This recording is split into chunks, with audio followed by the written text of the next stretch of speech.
Les mémoires à long terme et vous. Nous utilisons notre mémoire à long terme quand nous faisons des fiches résumées. Qu'est-ce que c'est que la mémoire à long terme? C'est la mémoire qui permet de conserver les informations de façon permanente pour des durées qui se comptent en jours, en mois et en années.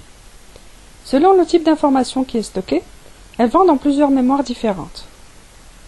Nous avons la mémoire procédurale, c'est celle des procédures et des automatisations des tâches. Elle conserve les habiletés manuelles, apprises de manière répétée, et dont l'utilisation devient automatique et inconsciente. C'est la mémoire des habitudes qui nous permet de conduire, de faire du vélo et d'attacher nos lacets. Comment vous faites pour utiliser la mémoire procédurale quand vous faites vos fiches résumées? La première fois que vous avez appris à faire une fiche résumée, vous avez appliqué des méthodes que vous continuez d'appliquer jusqu'à maintenant. Je ne sais pas si vous l'avez remarqué, mais vous faites toujours de la même manière votre fiche résumée. Ce sont les habitudes qui prennent le relais. La mémoire sémantique, elle stocke les connaissances sous forme de sens, ou les informations personnelles également. Quand vous apprenez un mot, vous apprenez également son sens, sa signification. Et la signification, elle est stockée dans la mémoire sémantique. Comment intervient la mémoire sémantique quand vous faites une fiche résumée? Quand vous faites votre fiche, vous essayez de comprendre le sens de ce que vous mettez. Donc c'est comme ça qu'elle intervient. La mémoire épisodique, elle conserve les événements autobiographiques, les épisodes vécus par une personne à un moment précis et à un lieu donné. C'est la mémoire des souvenirs. Et comment elle intervient quand vous faites une fiche résumée? C'est qu'aujourd'hui, vous allez voir comment est-ce que moi je fais. Demain, vous allez vous en souvenir et vous allez l'utiliser pour votre fiche résumée. Vous aurez fait intervenir la mémoire épisodique. La mémoire lexicale, elle enregistre le lexique appris sans pour autant comprendre le sens. Vous pouvez mettre dans votre fiche un terme médical que vous ne comprenez pas forcément. Vous aurez employé la mémoire lexicale, mais vous n'aurez pas employé la mémoire sémantique. La mémoire iconique, elle enregistre les images. Si vous mettez des images dans votre fiche résumée, vous aurez appliqué la mémoire iconique. Et la mémoire visuospatiale qui enregistre les orientations dans l'espace. Si vous avez une mémoire iconique, donc une mémoire des images, développée, utilisez beaucoup d'images dans votre fiche. Utilisez des symboles, des couleurs, des contours.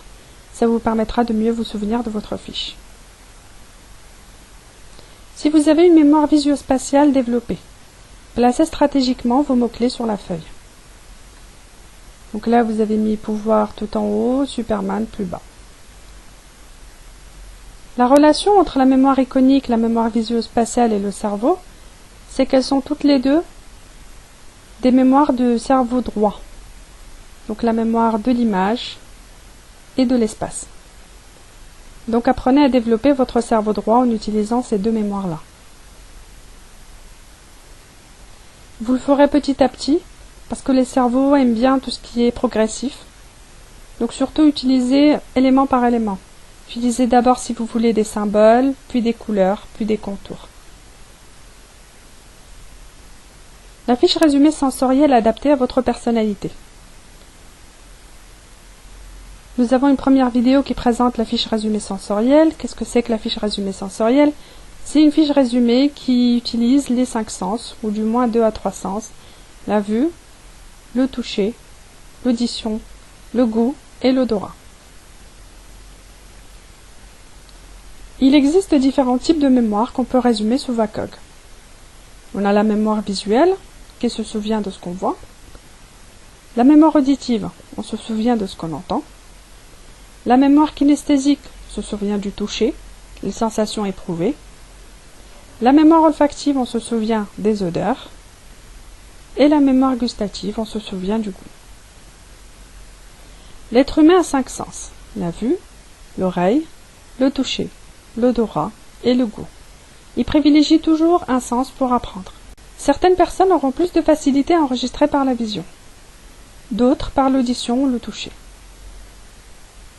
Il reste toujours une dernière catégorie de personnes qui est plus rare, mais qui existe, et ces personnes ont besoin d'associer une odeur, voire un goût, pour mémoriser des textes. J'ai fait une vidéo sur ces personnes-là. Elle s'appelle « Apprendre avec le goût et l'odorat ». Elle est sur ce même site.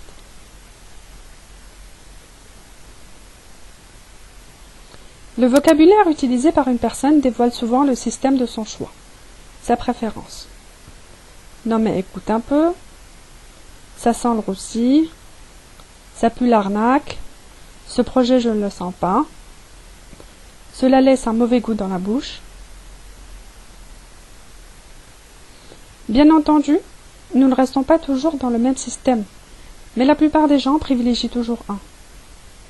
Alors découvrez votre système privilégié parmi les 5 sens. Est-ce que vous privilégiez la vue, ou l'audition, ou le toucher, ou l'odorat et le goût?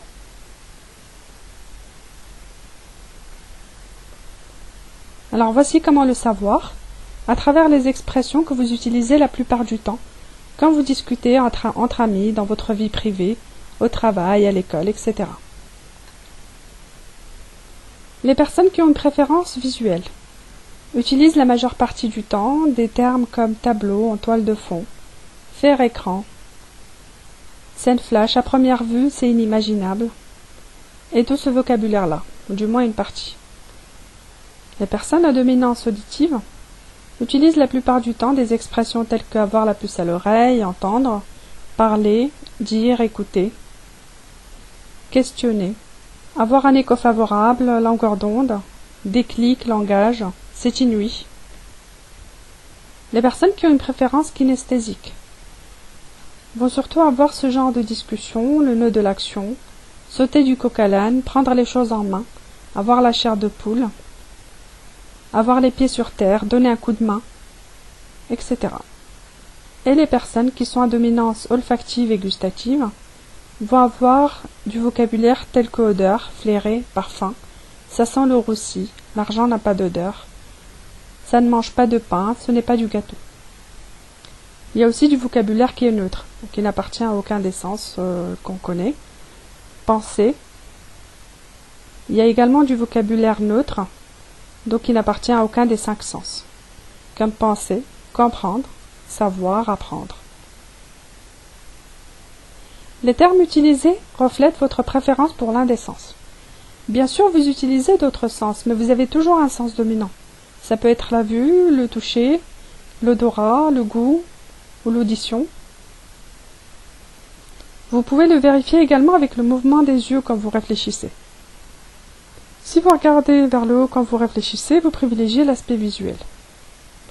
Si vous regardez naturellement vers le milieu, la droite ou la gauche, vous privilégiez l'aspect auditif. Si vous regardez de préférence vers le bas, c'est que vous privilégiez le toucher, le goût ou l'odorat.